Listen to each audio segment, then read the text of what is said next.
queridos hermanos. Vamos a estar trabajando en primera los Corintios 5, 1 al 13, con el tema aplicando disciplina eclesial en casos de pecados escandalosos. La grabación del domingo se dañó a causa de que tuvimos un problema con la conexión a internet, por lo tanto solo tenemos el audio para esta segunda enseñanza de la disciplina eclesial. Si ustedes se recuerdan, hemos iniciado el mes de agosto con el tema de disciplina eclesial. La primera semana el pastor John inició la serie con el tema aplicando la disciplina eclesial en casos de ofensas privadas, usando el tema, texto de Mateo capítulo 18, versículos 15 al 20. Hoy estaremos hablando de la aplicación de la disciplina eclesial en casos de pecados escandalosos, usando primero los Corintios capítulo 5, 1 al 13. Dios mediante, el domingo próximo el pastor Diego predicará acerca de las actitudes que debemos tener para aplicar la disciplina eclesial, y finalmente el pastor John terminará esta serie con un sermón relacionado a la manera en que debemos tratar o cómo debemos relacionarnos con los que han sido excomulgados, usando textos varios. Vayamos a primero a los Corintios. Quiero que leamos tan solo los primeros 2 versículos y vamos a ir a través de todo el capítulo en esta hora de estudio. Un caso de inmoralidad juzgado es el título que da la Reina Valera. Dice así los primeros 2 versículos: de cierto se oye que hay entre vosotros fornicación, y tal fornicación cual ni aun se nombra entre los gentiles, tanto que alguno tiene la mujer de su padre, y vosotros estáis envanecidos. ¿No debierais más bien haberos lamentado para que fuese quitado de en medio de vosotros el que cometió tal acción? Bien, alguna vez leí acerca de un artista que estaba pintando la bóveda de un templo y con frecuencia pues daba unos pasos hacia atrás en el andamio para contemplar su obra. Se encontraba tan absorto contemplando su trabajo que no se había dado cuenta que iba a caer de este andamio muchos metros abajo. En realidad el andamio estaba cerca de 15 metros de altura, y él tan solo daba 2 o 3 pasos atrás para mirar su obra sin darse cuenta que estaba a punto de caer. Siendo así, otro pintor, hermano de aquel, viéndole en peligro y comprendiendo que una palabra de él podría haber apresurado la caída del artista, más bien prefirió arrojar una brocha con pintura sobre la obra de arte que estaba realizando el pintor que estaba arriba.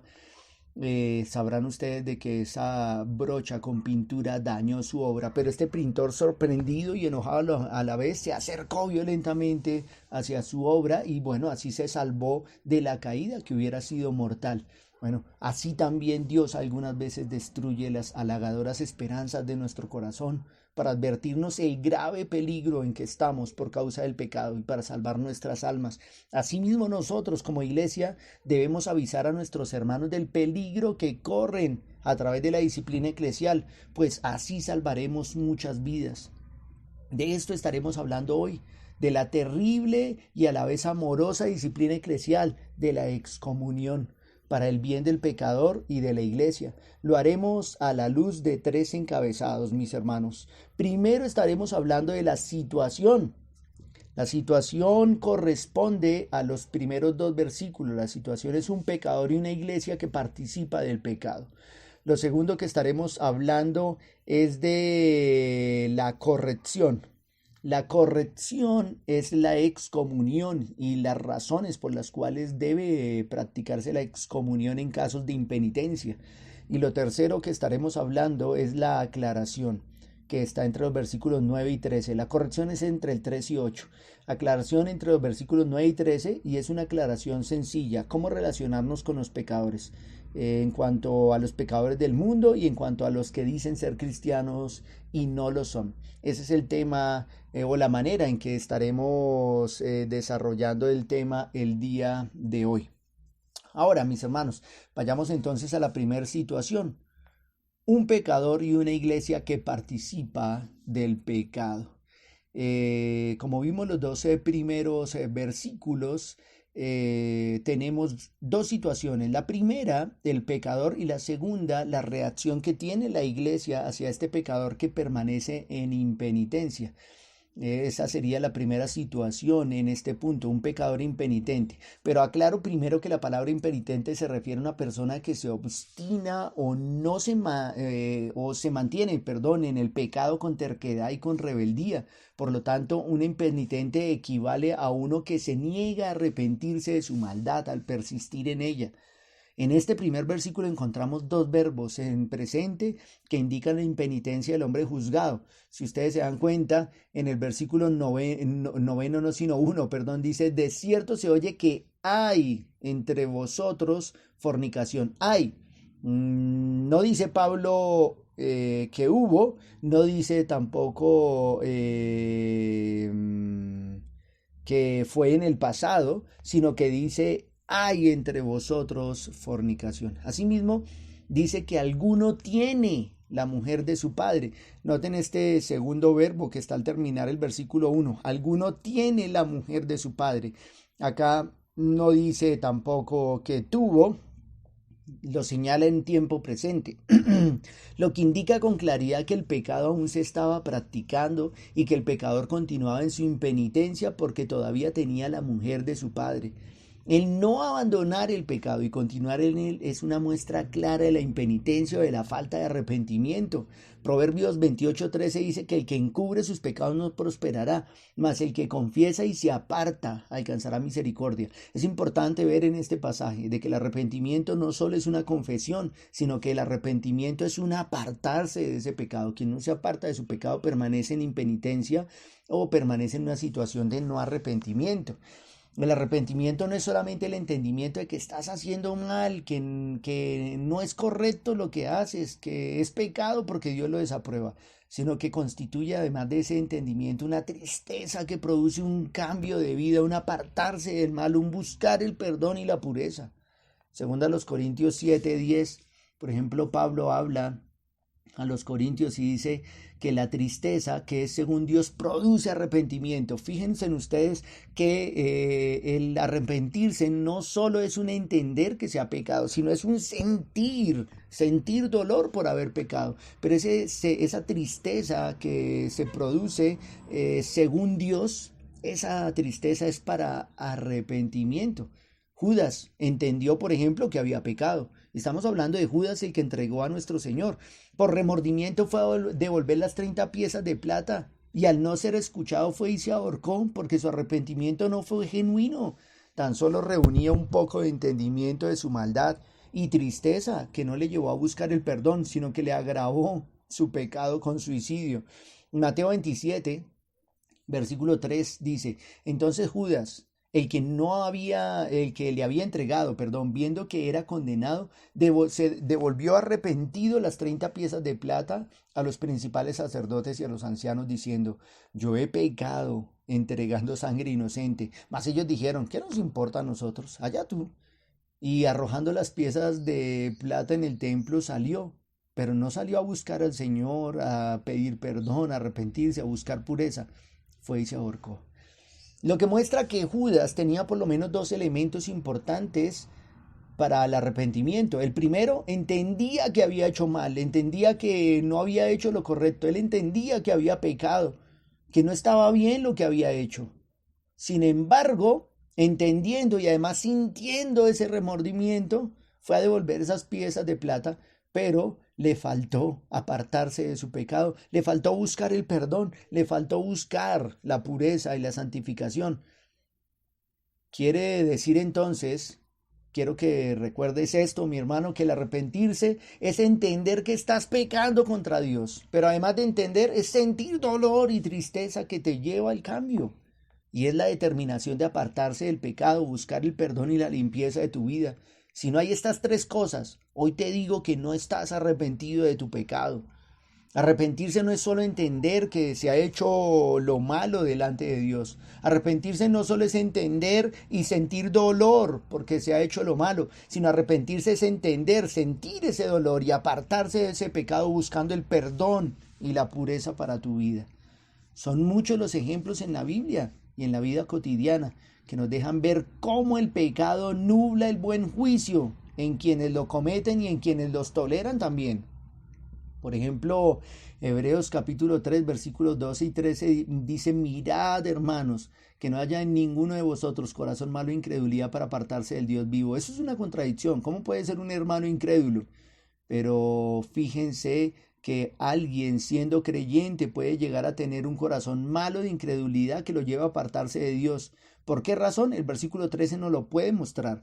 Antes exhortados los unos a los otros cada día, entre tanto que se dice hoy, para que ninguno de vosotros se endurezca por el engaño del pecado. Esa es la razón.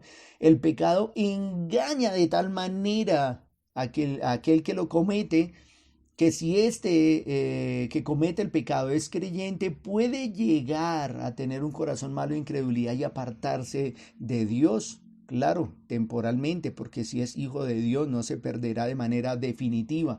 Pero esto nos muestra que todo creyente está en peligro de que su mente sea nublada, su juicio sea entorpecido a causa del pecado, que es engañoso. Y además nuestro corazón, que es tendiente también al engaño y a la maldad, se recrea en el pecado de tal manera que se endurece. Lucas 15:17, por ejemplo, muestra cuando el hijo pródigo vuelve en sí. Dice el texto, y volviendo en sí dijo, ¿cuántos jornaleros en casa de mi padre tienen abundancia de pan y yo aquí perezco de hambre? Esa primera expresión, volviendo en sí, señala de que él no estaba en él mismo, estaba alienado, estaba en una locura, estaba en pecado que le había llevado a perder la cordura. Esa es la situación de alguien que ha pecado.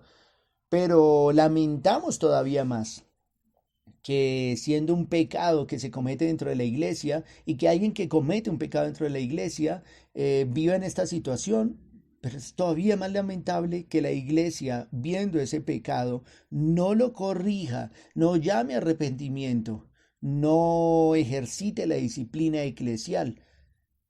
Ahora, este pecado que había cometido este hombre en la primera epístola a los Corintios dice, tal fornicación cual ni aun se nombra entre los gentiles. Lo que quiere decir que este hombre estaba pecando de tal manera que ni aun los gentiles vivían de esa manera, aun los gentiles desaprobaban lo que este hombre estaba haciendo.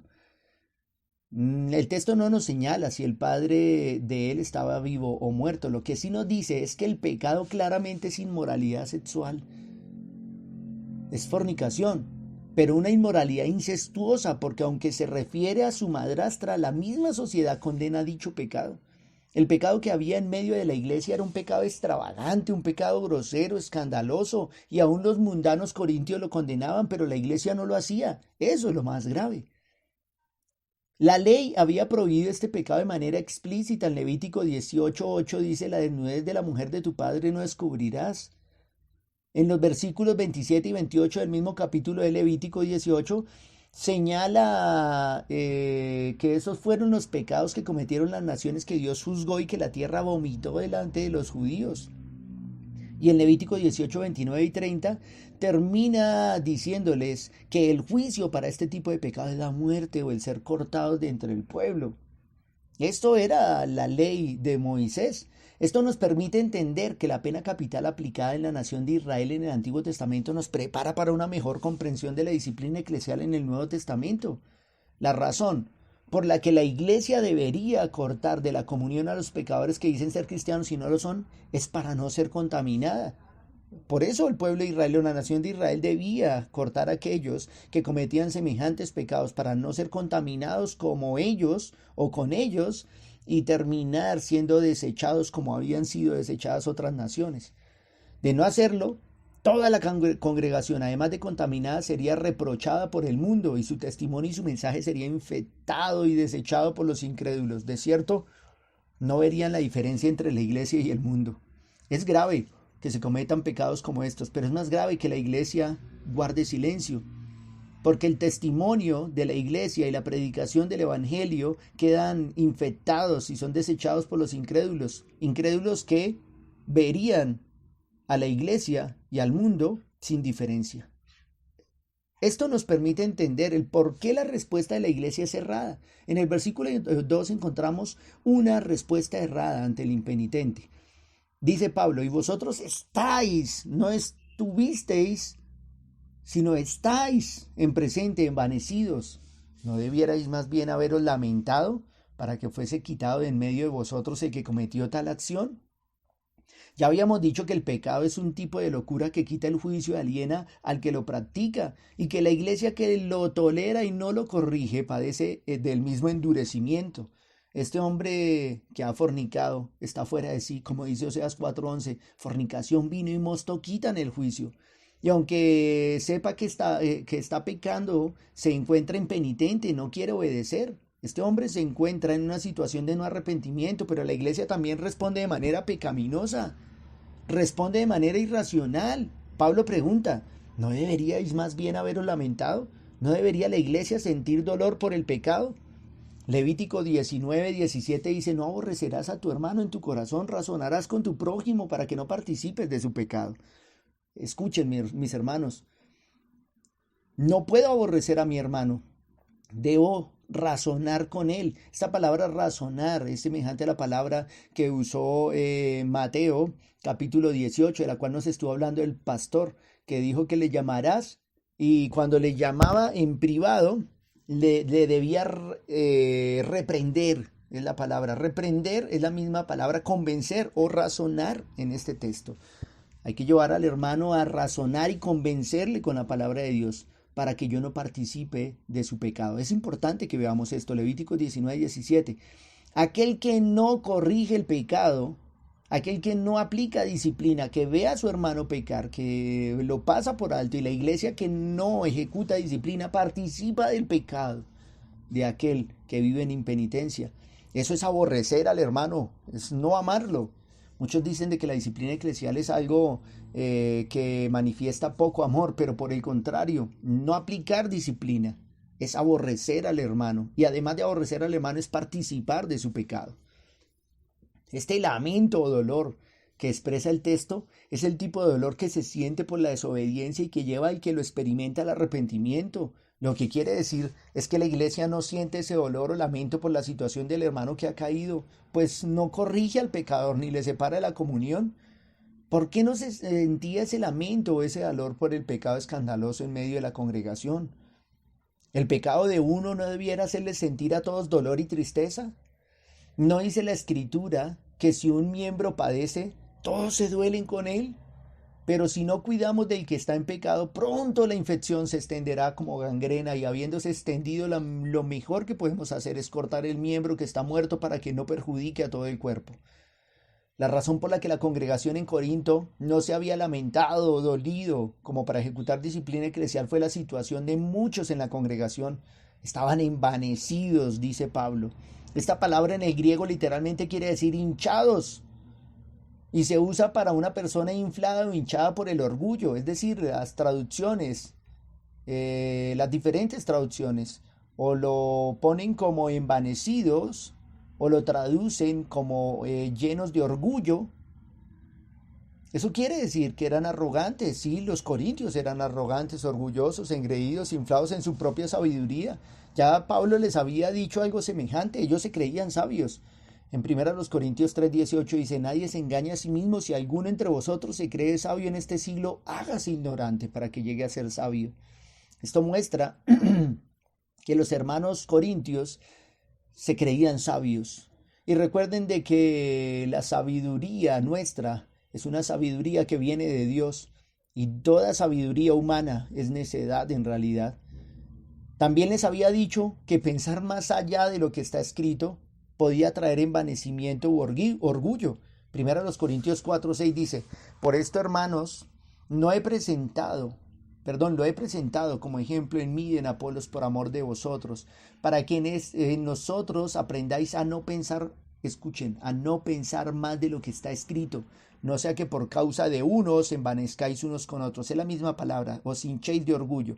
Aquel que piensa más allá de lo que está escrito en la palabra de Dios es un envanecido, un hinchado, un orgulloso, un engreído, un arrogante.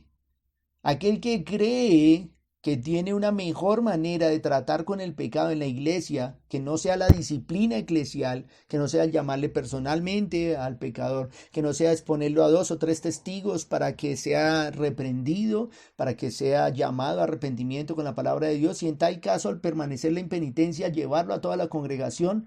Aquel que cree que es otro método mejor que el que Dios mismo ha establecido es un hinchado por el orgullo. Debemos aprender a no pensar más allá de lo que está escrito. Si Dios lo ha establecido, si Dios lo ha dicho, debe ser cumplido. En otras palabras, los corintios no habían aplicado disciplina eclesial porque consideraban en su envanecimiento, en su orgullo, en su arrogancia o sabiduría que no debían hacerlo. Eso pasa de continuo y en muchísimas congregaciones en la actualidad. El pecado no es juzgado, no es corregido y el hermano que ha caído no es restaurado con la disciplina que Dios ha establecido. ¿Quién eres tú para decir que los medios de gracia y las cosas que Dios ha establecido para la pureza de la iglesia y la restauración del hermano no están bien? Muchos dicen que la disciplina eclesial no es amorosa, que es escarnecedor aplicarla, que atenta contra la dignidad del hermano. Pero quien habla así es un orgulloso que le importa más la dignidad del hermano que la dignidad y el buen nombre de Cristo. Ese es el envanecimiento u orgullo en este texto, pensar que somos más sabios que Dios para corregir el pecado en medio de nosotros. Aprendamos como cristianos, como iglesia de Cristo, a no pensar más de lo que está escrito. Como dijo Pablo, nuestra sabiduría es arrogancia delante de Dios. Si Dios dice que hay que ejecutar disciplina, hay que hacerlo. Si Él dice cómo hacerlo, hay que obedecer. Así llegamos a nuestro segundo asunto, la corrección. La corrección tiene que ver precisamente con la excomunión. Y bueno, 2 razones por las cuales debe ejecutarse. Primero, los Corintios 5, 3 al 8 son los versículos correspondientes a la corrección. Pero leamos primero los versículos 3 hasta el 5a, que es la respuesta correcta ante el impenitente. Noten ustedes, hay un impenitente, hay un pecador en medio de la iglesia que no se arrepiente. Tenemos una respuesta errada, la iglesia está envanecida y no está ejecutando disciplina. Pablo en los versículos 3 al 5 muestra cuál es la respuesta correcta ante un hermano que no quiere arrepentirse de su pecado. Versículos 3 al 5a dice así: Ciertamente yo, como ausente en el cuerpo, pero presente en espíritu, ya como presente juzgado al que tal cosa ha hecho. En el nombre de nuestro Señor Jesucristo, reunidos vosotros y mi espíritu con el poder de nuestro Señor Jesucristo, el tal se ha entregado a Satanás para destrucción de la carne. La respuesta correcta ante el impenitente es la excomunión. Pablo, resuelto por la negligencia de la congregación de Corinto, ejecuta disciplina. Ahí dice, ya he juzgado. Este es un pretérito perfecto. Es una obra ya hecha en el pasado que tiene unas consecuencias para el futuro. Él dice, ya he juzgado. No es estoy juzgando, sino ya he juzgado. Pero como la disciplina le corresponde a la iglesia y no solo al ministro, les pide reunirse para hacer lo correcto, lo que Dios ha ordenado. Dice, reuníos vosotros y mi espíritu con el poder de nuestro Señor Jesucristo, el tal se ha entregado a Satanás para destrucción de la carne. El versículo 3 y 4 son una sola oración en el griego. Es algo difícil para nuestro idioma y para nuestra interpretación. Con todas las 2 expresiones, en el nombre de nuestro Señor Jesucristo y con el poder de nuestro Señor Jesucristo, aplican para lo que precede y para lo que sucede. Es decir, Pablo ha juzgado el pecado no a título propio, sino en el nombre de nuestro Señor Jesucristo, como Él lo ha ordenado. La iglesia debía reunirse en el nombre de Jesús para juzgar el pecado, sabiendo que, como dice Mateo 18, 17 al 20, Él estaría con ellos para respaldar su decisión. Si recuerdan ustedes el sermón del pastor John, una vez se habló de ejecutar disciplina con 1 o 2 testigos y luego con toda la iglesia, y si no oye, tenerle por gentil y publicano. A continuación, desde el versículo 18 nos recuerda que lo que se ate en la tierra será atado en el cielo. Y también nos dice en el versículo 19 que si 2 de ellos se ponen de acuerdo en la tierra, para cualquier cosa que pidieren les será hecho. Y finalmente en el 20 dice que si 2 o 3 están congregados en su nombre, Él está ahí. Lo que quiere decir de que Dios respalda la disciplina eclesial Cuando nos reunimos para ejecutar disciplina, cuando la asamblea de miembros se reúne para ejecutar un caso de disciplina, debemos recordar que estamos haciendo la voluntad de Dios. Nos reunimos en el nombre de Jesucristo para aplicar la disciplina, para cuidar la iglesia y para hacerlo por el alma también del que peca. Ahora, la decisión es la de expulsarlo de la congregación y lo expresa con las palabras: el tal se ha entregado a Satanás para destrucción de la carne. Dos cosas hay que ver aquí. La primera, ¿por qué no se aplica aquí el proceso de Mateo 18, 15 al 20 en 1 Corintios 5? ¿Por qué no se aplica esto de llamarle personalmente, de luego 2 o 3 testigos, luego toda la iglesia y luego ahí sí tenerle por gentil y publicano si no se arrepiente? ¿Por qué de acá inmediato tanto Pablo como la iglesia se les demanda aplicar esta disciplina de excomunión? La segunda cosa que tenemos que meditar hoy es qué significa entregar al tal a Satanás. Bueno, en cuanto a la primera, ¿por qué no se aplica aquí el proceso de Mateo 18, 15 al 20? Hay varias razones. El tiempo de llamar en privado al hermano personalmente y con 2 o 3 testigos ya había pasado, porque toda la iglesia ya estaba enterada. De cierto se oye que hay entre vosotros fornicación. No podemos saber si por la negligencia de la iglesia de Corinto o por lo escandaloso del pecador. Pero este es un pecado grosero y escandaloso. Es un pecado que ha sido público y por lo tanto el momento de reconvenir en privado y de convencer en privado con la palabra de Dios ya ha pasado. El caso de Mateo tiene que ver con pecado de relaciones personales, que puede y debe usarse en otros pecados, aún de inmoralidad. Pero el caso presente de Corintios debe ser aplicado en público porque el pecado es público y escandaloso. El nombre de Cristo está siendo difamado y vilipendiado. La honra y el buen nombre del Evangelio está siendo pisoteado. El testimonio de la iglesia está siendo desacreditado. La palabra de Dios está siendo blasfemada. ¿Ven por lo menos 4 cosas que podríamos usar varios pasajes de las Escrituras para argumentarlo? Cada vez que hay un pecador escandaloso en medio de nosotros, hay alguien viviendo de manera desordenada en medio de nosotros y la iglesia no corrige el pecado, la iglesia no aplica disciplina, el nombre de Cristo está siendo pisoteado. El evangelio está siendo deshonrado también. El testimonio de la iglesia está siendo desacreditado. ¿Cómo vamos a ir a predicar en contra del pecado cuando dentro de la iglesia hay peores pecados que afuera? La palabra de Dios está siendo blasfemada definitivamente.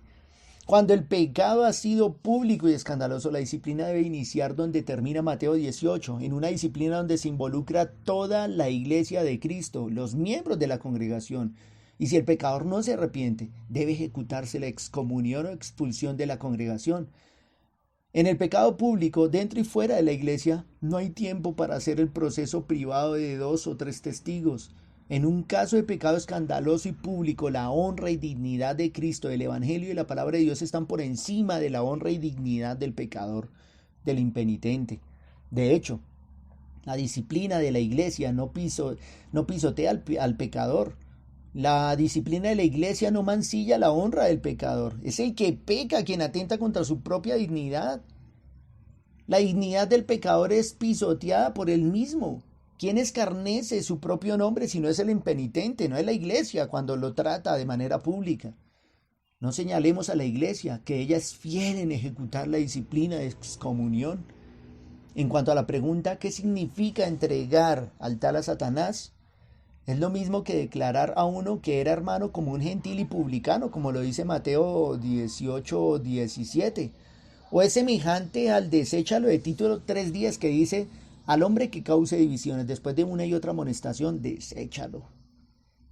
Como Pablo hizo también con Himeneo y Alejandro, por ejemplo, en 1 Timoteo 1:20 dice: de los cuales son Himeneo y Alejandro, a quienes entregué a Satanás, para que aprendan a no blasfemar. Esta expresión de entregar a Satanás también es semejante a apártalo de la comunión, como dice 2 Tesalonicenses 3:6. Pero os ordenamos, hermanos, en el nombre de nuestro Señor Jesucristo, que os apartéis de todo hermano que ande desordenadamente y no según la enseñanza que recibisteis de nosotros. Es quitar a ese perverso en medio de vosotros, como dice 1 Corintios 5:13. Miren la palabra que usa: perverso. Perverso porque pervierte el evangelio, perverso porque pisotea a Cristo, perverso porque denigra de la palabra de Dios, perverso porque desacredita el testimonio de la iglesia, y sería perverso que la iglesia no ejecutara disciplina. Por eso, entregar a Satanás es excomulgar, o es tener como gentil y publicano, es sacar de la comunión, o es quitar a esa persona del cuerpo de Cristo. Esta palabra quitar es la misma que se usa en el Antiguo Testamento cuando se refería al el juicio que debían ejecutar contra los pecadores dentro de la nación de Israel para no contaminarse. Ese quitar era raer, era eliminar. En el Nuevo Testamento es visto como separarlo de la comunión. Quita pues ese perverso en medio o de entre vosotros. Debemos recordar que los creyentes no pueden ser arrebatados de la mano del Padre y de Cristo. Juan 10, 28 y 29, que nuestro Señor Jesucristo nos guarda. Primera de Juan 5, 18 dice de que aquel que fue engendrado por Dios nos guarda y el maligno no nos toca.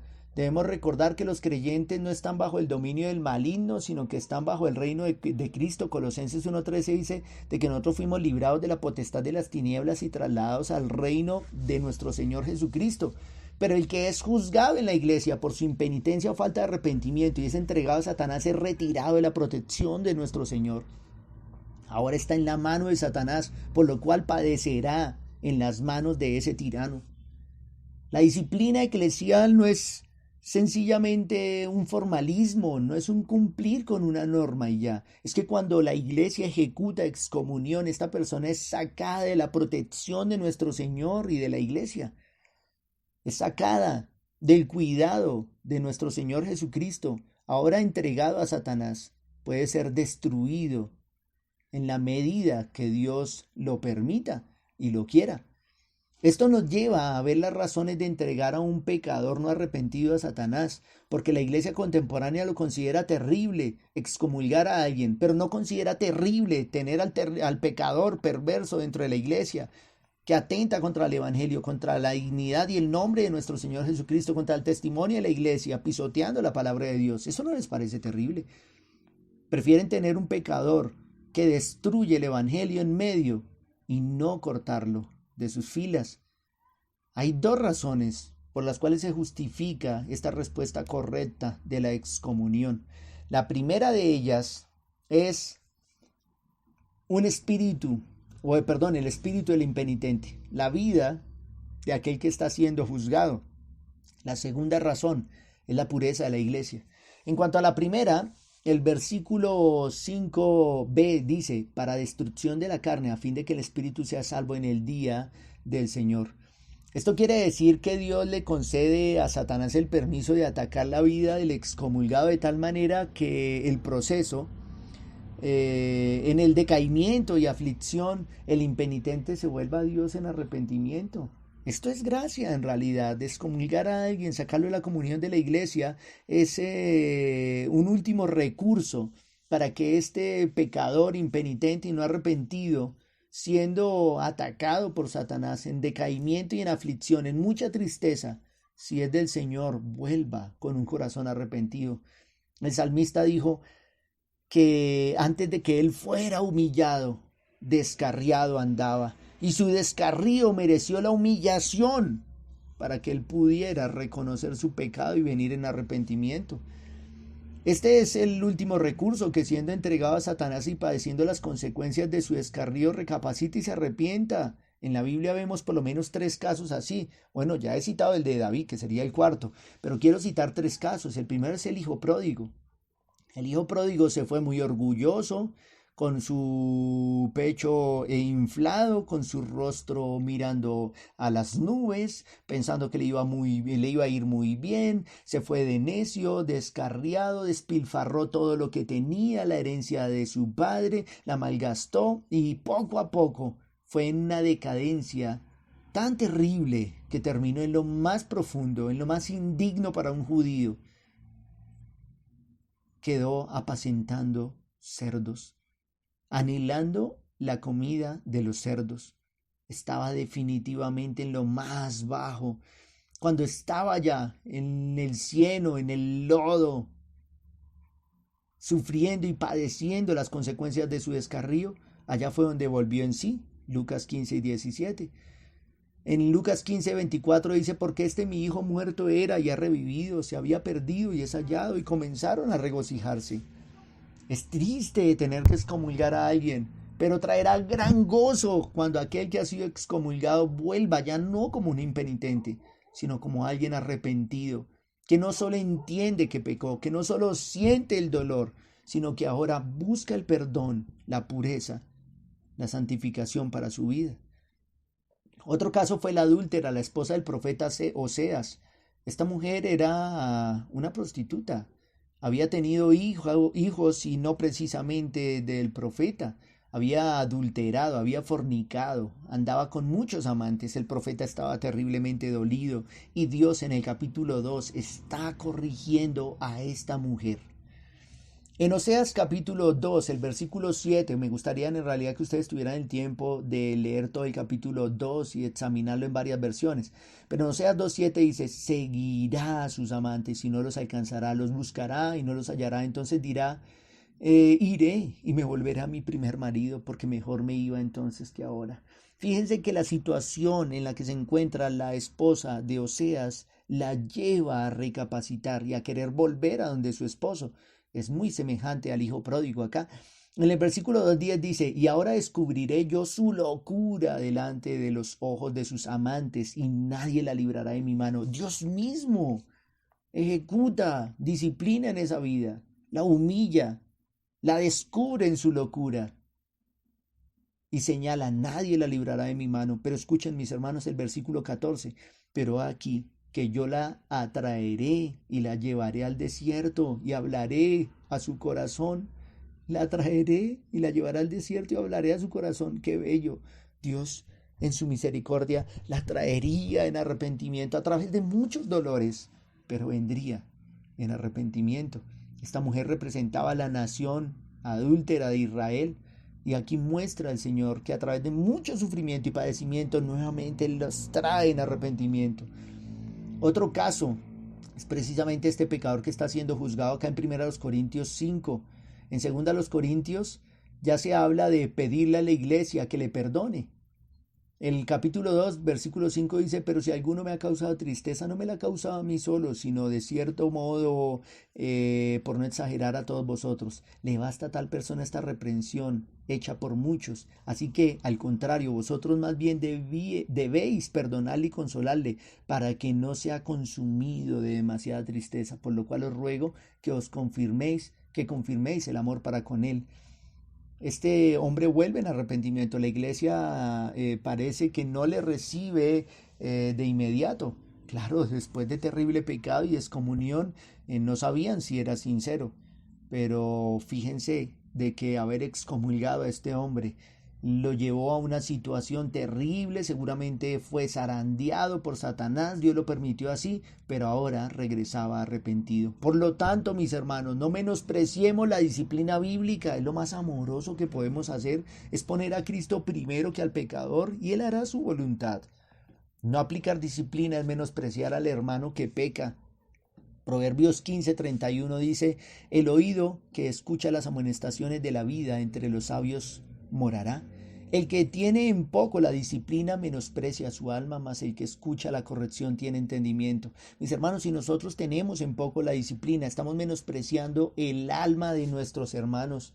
No podemos permitir el pecado en medio de nosotros, no podemos participar del pecado de nuestros hermanos, no podemos aborrecer a nuestros hermanos, no podemos menospreciar su alma. Por amor debemos aplicar la disciplina por el espíritu y el impenitente, para que así como dice el texto, el propósito sea que el espíritu de este impenitente sea salvo en el día del Señor Jesús, es decir, de que haya una ocasión para que venga en arrepentimiento. Otra razón que justifica la excomunión es la pureza de la iglesia. Noten ustedes el versículo 6 al 8. No es buena vuestra jactancia. ¿No sabéis que un poco de levadura leuda toda la masa? Limpiaos pues de la vieja levadura para que seáis nueva masa, sin levadura como sois, porque nuestra Pascua, que es Cristo, ya fue sacrificada por nosotros. Así que celebremos la fiesta, no con la vieja levadura, ni con la levadura de malicia y de maldad, sino con panes sin levadura, de sinceridad y de verdad. Aquí la levadura, mis hermanos, tiene un significado negativo. Representa el pecado. como en el caso de la levadura de los fariseos, que era su hipocresía. Como ya dijimos, no denunciar el pecado es participar de él, y la iglesia no puede participar del pecado porque ella debe ser santificada para el día final. No denunciar el pecado y corregirlo es permitir que ese pecado leude a toda la iglesia. Si la iglesia de Corinto no aparta con rapidez la levadura, que es ese impenitente, terminaría por ser fermentada con su pecado. La palabra limpiaos es otra manera de decirles que deben separarse o deben separar a la levadura de la iglesia para que sean una masa sin contaminación. Además, el texto que acabamos de leer nos cita la Pascua, porque ellos comieron panes sin levadura al salir de Egipto para simbolizar su liberación de la esclavitud y su separación del mundo y del pecado. Así nuestro Señor, para salvarnos, fue un pan sin levadura y sin pecado, para que la iglesia viva sin levadura y sin pecado. Así como Él es santo, nosotros debemos ser santos también. En el versículo 8 dice, así que celebramos la fiesta con la vieja, no con la vieja levadura, ni con la levadura de malicia y de maldad, sino con panes sin levadura, de sinceridad y de verdad. En otras palabras, celebremos nuestra redención sin pecado en medio de nosotros, no como vivimos en el pasado, con pecados, con maldad, cuando vivíamos en Egipto, por decirlo de esta manera. Además es un llamado a la santidad. Éxodo 12, 7 y 8 dice así: y tomarán de la sangre y la pondrán en los postes y en el dintel de las casas en que lo han de comer, y aquella noche comerán la carne asada al fuego y panes sin levadura, con hierbas amargas lo comerán. ¿Cómo celebrar la fiesta que conmemora nuestra redención del pecado, que es para nosotros la cena del Señor, con panes con levadura? Estos judíos celebraban la Pascua porque eso simbolizaba su salida y su separación de Egipto. Nosotros hoy celebramos la cena del Señor porque esto simboliza de que Cristo ha muerto por nuestros pecados. Pero ¿cómo celebrar la cena del Señor con pecado en medio nuestro? Ahí está la gravedad de tolerar el pecado en medio de la congregación, de estar envanecidos y de no aplicar disciplina. ¿Cómo podemos tomar la cena del Señor cuando en medio de nosotros hay pecado, lo sabemos y no lo corregimos? Por lo tanto, son dos razones importantes por las cuales se debe llevar la disciplina aún a la excomunión en casos de pecados o pecadores sin arrepentimiento. La primera razón es el alma de ese pecador, porque le amamos, debemos hacerlo. La segunda es la pureza de la iglesia, porque debemos cuidar de la iglesia de nuestro Señor. Así podemos acercarnos a nuestro último asunto, la aclaración. ¿Cómo nos relacionamos con los pecadores? 1 Corintios 5, 9 al 13 dice: os he escrito por carta que no os juntéis con los fornicarios, no absolutamente, escuchen esta expresión, no absolutamente con los fornicarios de este mundo, o con los avaros, o con los ladrones, o con los idólatras, pues en tal caso sería necesario salir del mundo. Más bien os escribí que no os juntéis con ninguno que, llamándose hermano, fuere fornicario, o avaro, o idólatra, o maldiciente, o borracho, o ladrón, con el tal ni aun comáis. Porque ¿qué razón tendría yo para juzgar a los que están fuera? ¿No juzgáis vosotros a los que están dentro? Porque a los que están fuera Dios juzgará. Quitad pues a ese perverso de entre vosotros. Lo primero que encontramos acá es que nosotros debemos relacionarnos con los pecadores de este mundo en una separación parcial. Separación parcial con los pecadores de este mundo, versículos 9 y 10. Os he escrito por carta que no os juntéis con los fornicarios, no absolutamente con los fornicarios de este mundo. Bueno, nos señala avaros, ladrones, idólatras y demás, que son pecados escandalosos. Dice que les había escrito en carta, una carta previa que no tenemos nosotros, pero ya se los había señalado y es necesario aclarar acá. Esta palabra no absolutamente quiere decir dos cosas. La primera, que debemos guardar distancia con el mundo. O sea, no podemos tampoco vivir en comunión con el mundo, no tenemos comunión con las tinieblas, pero no podemos olvidar que hemos sido llamados a ir a hacer luz en medio de ellos. Por eso dice no absolutamente, porque a ellos hemos sido enviados. Juan 17, versículo 14 en adelante dice: yo les he dado tu palabra y el mundo los aborreció porque no son del mundo. No, mis hermanos, no somos del mundo, como tampoco nuestro Señor lo era. En el versículo 15 dice: no ruego que los quites del mundo, sino que los guardes del mal. No son del mundo. Escuche, mi hermano, usted no es del mundo, como tampoco yo soy del mundo, dice Cristo. Santifícalos en tu verdad, tu palabra es verdad. Como tú me enviaste al mundo, dice Cristo, así yo los he enviado al mundo. No podemos separarnos del mundo, no absolutamente, porque hemos sido enviados al mundo a hacer luz en medio de tinieblas. Pero hay una separación que sí debemos practicar. En el versículo 11 al 13, es una separación total con los pecadores que dicen ser cristianos y no lo son. Fíjense que ahí dice, más bien os escribí que no os juntéis con ninguno que llamándose hermano fuere fornicario, o avaro, idólatra, maldiciente, borracho, ladrón, con el tal ni aún comáis. Dos cosas, no os juntéis con él, no comáis aún con él. Porque, ¿qué razón tendría yo para juzgar o a los que están fuera? ¿No juzgáis vosotros a los que están dentro? Porque a los que están fuera Dios juzgará. Quitad ese perverso en medio de vosotros. Ese más bien os escribí que no os juntéis con ninguno que llamándose hermano y fuere, con esa lista que aparece ahí. Es una contradicción de términos, llamar a alguien hermano, cuando es un fornicario. ¿Cómo podemos llamar hermano cuando es un avaro, cuando es un idólatra, cuando es un maldiciente, cuando es un borracho y es un ladrón? Estos son pecados escandalosos que demandan una disciplina pública. Un pecado escandaloso que ha sido llevado a toda la congregación, que ya todos se han enterado, que aún personas del mundo lo saben. Este pecado debe ser llevado a toda la congregación y si ese pecador no se arrepiente, debe ser excomulgado. Ese es el proceso que tenemos acá en 1 Corintios. Pecados escandalosos no demandan un proceso de en privado, 2 o 3 testigos y luego toda la congregación, sino que debe ser llamado de inmediato por toda la congregación para llamarle arrepentimiento y para, en tal caso de no arrepentimiento y impenitencia, excomulgarle. Estos pecados de la lista que da Pablo son escandalosos. Por lo tanto dice, no os juntéis con el tal ni aun comáis. Jesús comió con publicanos y pecadores. Lucas 15:2, por ejemplo, dice que los fariseos y los escribas murmuraban de Jesús porque decían que se comía con pecadores y recibía a los pecadores, con ellos comía. Jesús comió con pecadores, pero eran pecadores a los cuales nosotros también hemos sido enviados. No eran los que decían ser cristianos, sino lo eran.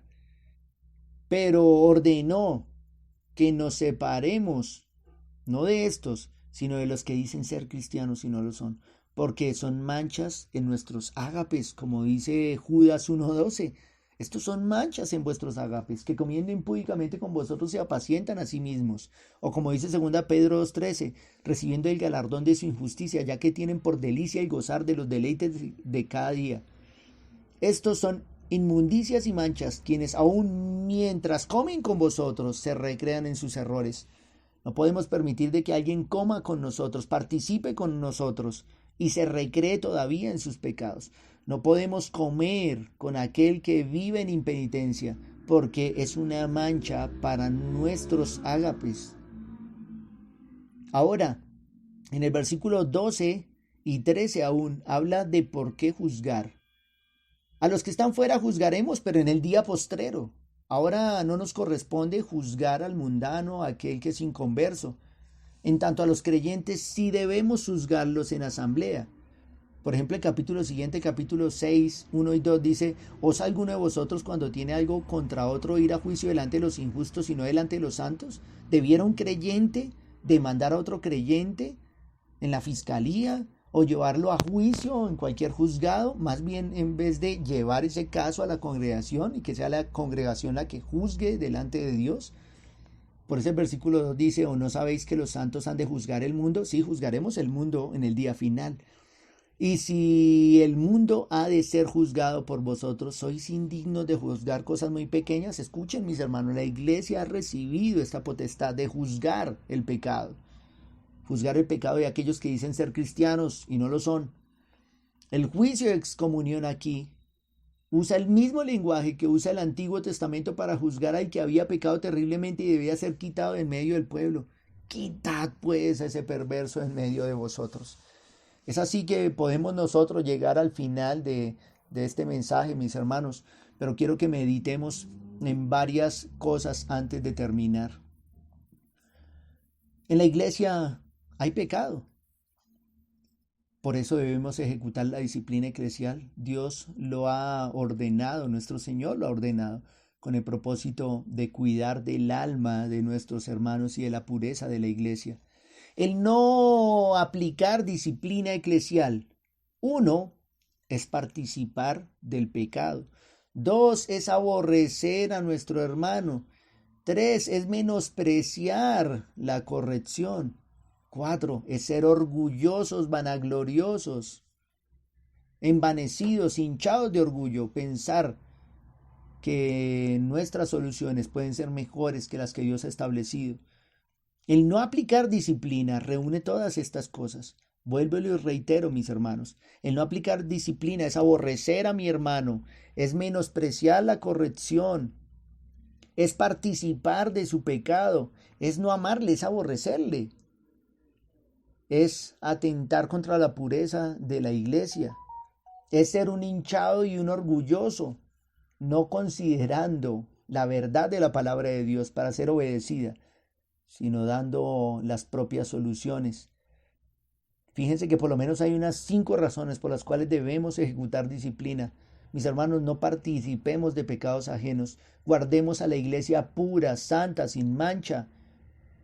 Apliquemos la disciplina por el alma de nuestros hermanos que permanecen en impenitencia, para que si están endurecidos en sus pecados, sea la mano de Dios llevándoles a un arrepentimiento. Porque cuando el pecador ya no escucha a la iglesia, debe ser excomulgado para que Dios en su voluntad, aún usando a Satanás, le lleve a tal aflicción para que confiemos nosotros de que esa aflicción le lleve también a arrepentimiento. Busquemos, mis hermanos, hacer lo que Dios nos ha demandado. Busquemos no separarnos del mundo, porque a ellos hemos sido llamados para predicarles, pero sí separarnos de aquellos que dicen ser cristianos y no lo son. Es lo que el Señor demanda y nosotros como iglesia debemos cumplir fielmente. Amemos a nuestros hermanos, no les aborrezcamos, no participemos de su pecado, busquemos su restauración y guardemos la pureza de la iglesia. Oremos, mis hermanos.